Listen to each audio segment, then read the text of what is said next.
Hello, boys and girls, ladies and gentlemen. My name is Clint Zoka. Welcome to another My Thoughts On, and today I'll be talking about, as promised, her. No, no. No, not her. Her.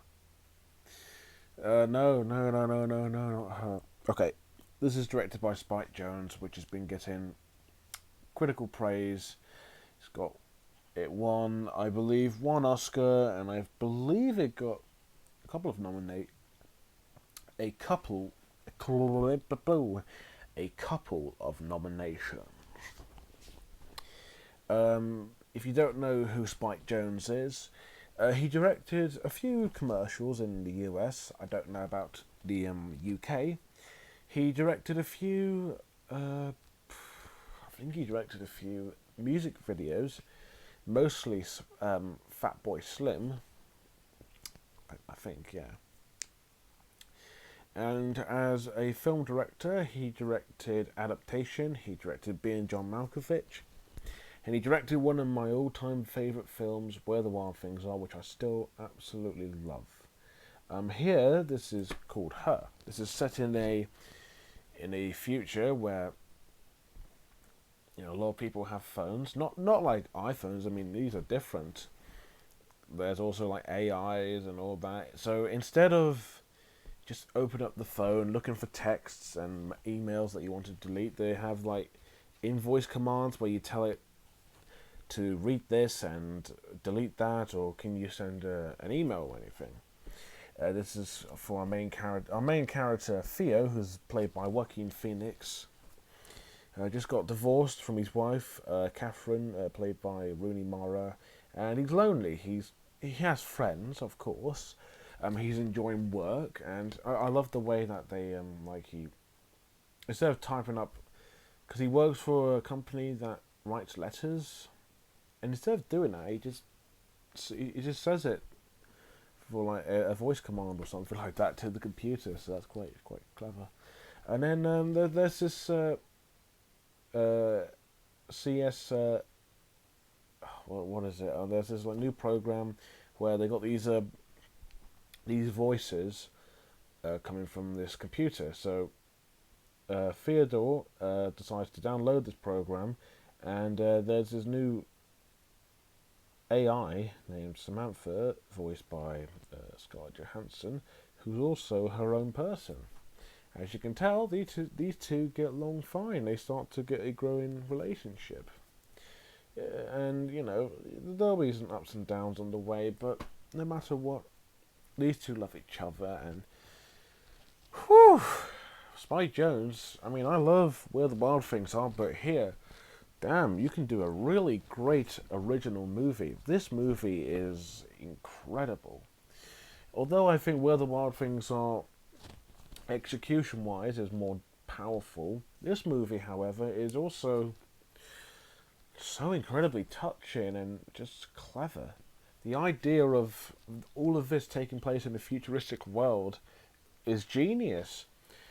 And the way that oh god, and the way we're all connected together from the phones and the AIs, and how they changed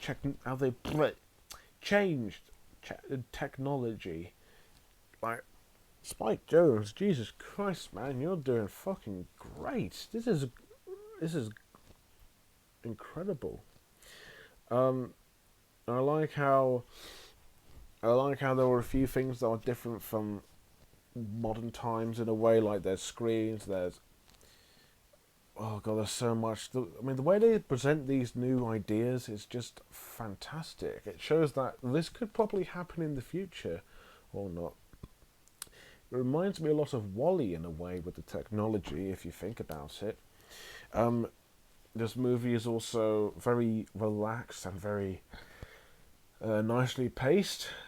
I think this is a very relaxing movie, and it's very interesting too. I can see people getting bored by it, but me, someone who loves Where the Wild Things Are, I wasn't bored. I was absolutely hooked, and I knew what Spike Jonze was trying to deliver here. It's about a man falling in love with an AI, like a computer with a nice voice, that could fail, right? No, not really. This idea actually is great, and it works really well here. The comedy, although not really like your typical comedy, it's very light-hearted and it has heart to it. And then when it gets to the emotional bits and the scenes that you see Samantha and Theo having these great connections and great conversations, it shows that how much we are connected with people and how much we love them, the people in our lives. And it shows that this movie has heart, it has meaning as well. Good fucking God, I can't express just how amazing this writing is. It doesn't feel forced, it doesn't feel like it's acted, it just feels real. I can't believe I'm saying this, but this is kind of similar to Anomalisa. However, unlike that film is more like real life. That movie's just mostly down to earth. This one is set in a dystopian future, I believe, and it still feels real. It doesn't feel like It doesn't feel like our world today. It just feels like the same world, but it's changed. And this is also just a, oh god, it's also an incredibly emotional movie too. I think Where the Wild Things Are did it better, like I said, but this movie certainly knows how to get you to connect and care about these characters, which is fucking brilliant, I think. And the commentary here about how people are connected and how technology has changed is clever. It does it very subtly and you can't really tell. I can see people getting quite annoyed by the movie too, since there are some sex scenes. Obviously, because this is rated 15. There are a few odd moments in the movie, but it didn't bother me at all. That was kind of part of the movie's theme and I guess in a way charm. But if you're not a fan of that, you probably won't enjoy the film as much as I did. There's not much else I can say about it, but this movie and its visual storytelling, powerful themes, great humour, and just great charm, it just makes this movie feel so incredibly complex and amazing. It shows that Spike Jonze really cares about what he makes, and his writing is absolutely brilliant. It's just, oh god, I'm really excited to see what Spike Jonze does next, because this movie and Where the Wild Things Are prove that he is a very worthy director. Visuals. Holy shit! This movie looks fucking breathtaking. This is one of the best looking films I've seen in a long time. The world of this movie looks fucking gorgeous. It's colourful. The the way it's structured and the way oh god, the way all these colours come in. It's also really well shot. It's beautiful. It's a place I would love to go to. It's just so atmospheric and it doesn't feel like it's a movie. It feels like real life. The scenes where Theodore's playing that game, it feels so futuristic, and the world feels futuristic but real. There's so much colour and vibrant to the world, it's absolutely incredible. Also, the scenes that involve something emotional, and this is something you don't really see a lot. So basically, when something happens, it cuts to a flashback, yeah. However, visual-wise, it's beautiful. There is no audio from the clip or scene, but you can tell what's going on from the visuals without volume. It just sticks to the actual movie's volume. Like for example, if Theo and Samantha were talking, and then if Theo went quiet, Samantha would say, "Are you okay?" And then it will cut to a scene where he's with Rooney Mara's character, Catherine, and they're both together and they get divorced. No dialogue from there, no sound. It doesn't cut like an actual flashback like in any other generic movie. It does it in just a very simple, straightforward, beautiful, and very understandable way that it shows that visual storytelling is important in a film like this. And I think what Spike Jonze does here with the visuals is just absolutely spectacular. It's also just a really CGI wise is actually great. It doesn't look fake at all. There's not many of it, I don't think. It's really well shot. It's got great cinematography. It's just, oh, God damn it, Spike Jonze. When will your movies stop being beautiful? Because your movies are fucking gorgeous. Even if I only seen two of them. Oh God, I can't stress enough just how brilliant and amazing this movie looks. It's beautiful. It's well shot. It's got great cinematography. It's colourful. The futuristic world and the world building and just how it looks is just brilliant. This shouts out brilliant. So great job, Spike Jonze. I'm glad you can make a movie actually look amazing. Characters and acting. Our main character Theo is single because he just got a breakup from his wife Catherine. He's a super likable character. You can relate to him. He's funny. You know, he may be funny, but he can have his touching moments too. He just wants someone in his life. He just wants to be happy. And he had this breakup with his other wife, his ex-wife, and you can tell that the journey that Theodore, that's his name, going through is he's struggling. And when Samantha comes in, that's when it gets better. And Samantha is an amazing character.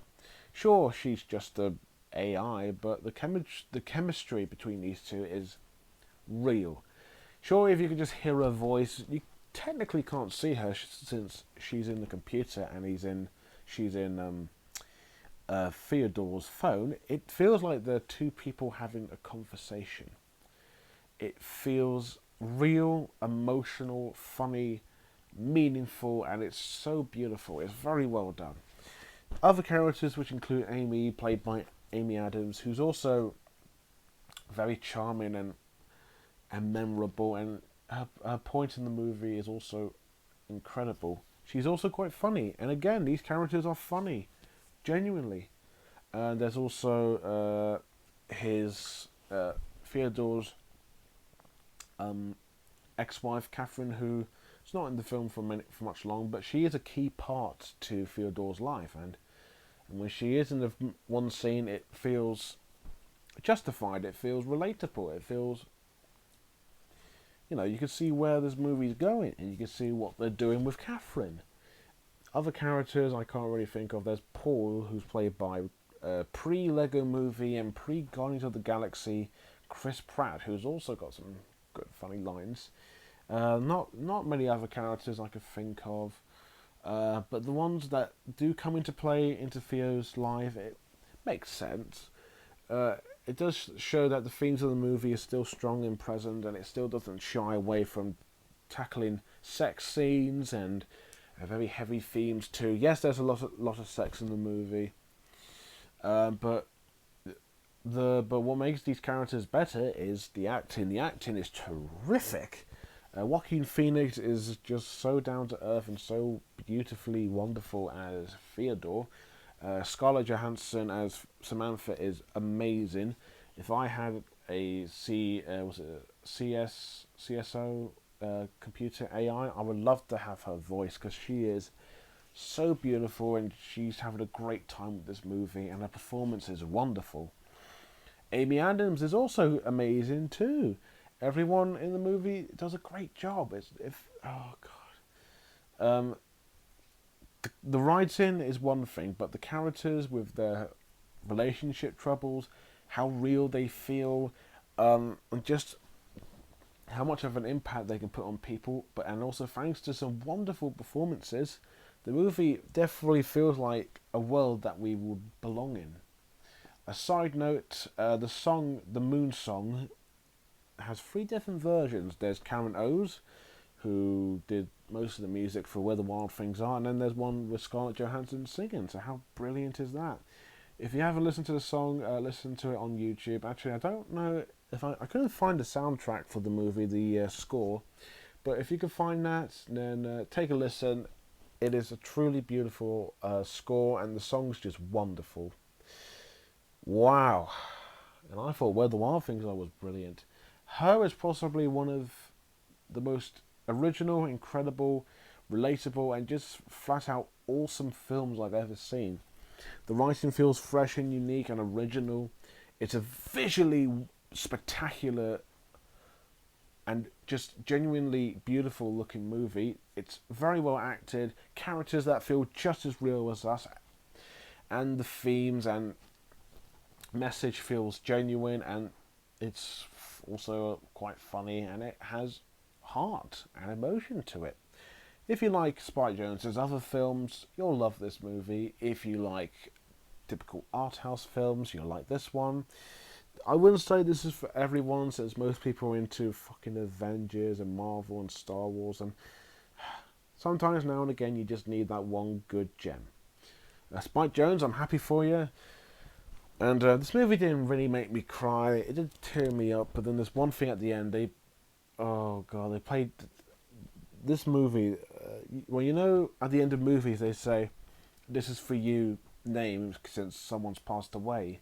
But for here, they do it for a few people, and that's going with James Gunnervalve, who voiced Carol from Where the Wild Things Are, and Marie Sundek, the author of Where the Wild Things Are, the book, and James Gunner. Okay, James Gandolfini, and Marie Sundek. So James Gandolfini is the voice of Carol from Spike Jonze's 2009 adaptation, and then Marie Sandek is the one who produced the movie, and he also wrote the book. Oh, you don't know how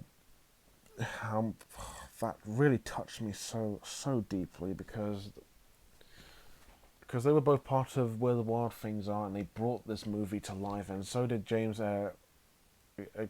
Gandolfinini. They both did pass away after Where the Wild Things Are, so it's really sad to see them go. They will be missed, and they did bring us a fucking incredible movie, and same with this one. R.I.P. guys, you will be missed. As expected, this movie gets 10 out of 10. There are a few flaws, but nothing major. They're just a little bit minor. So that's it. That's her. So if you guys seen her, let me know. I'm quite curious, because I fucking love the movie. So next up, the Toy Story trilogy, and then after that it'll be Toy Story 4. Oh my god, I can't believe we're so close. I'm so excited. I've heard great things about it. So stick around for that, and yeah, thank you guys for watching. Don't forget to like, comment, and most importantly, subscribe. Until next time, bye for now.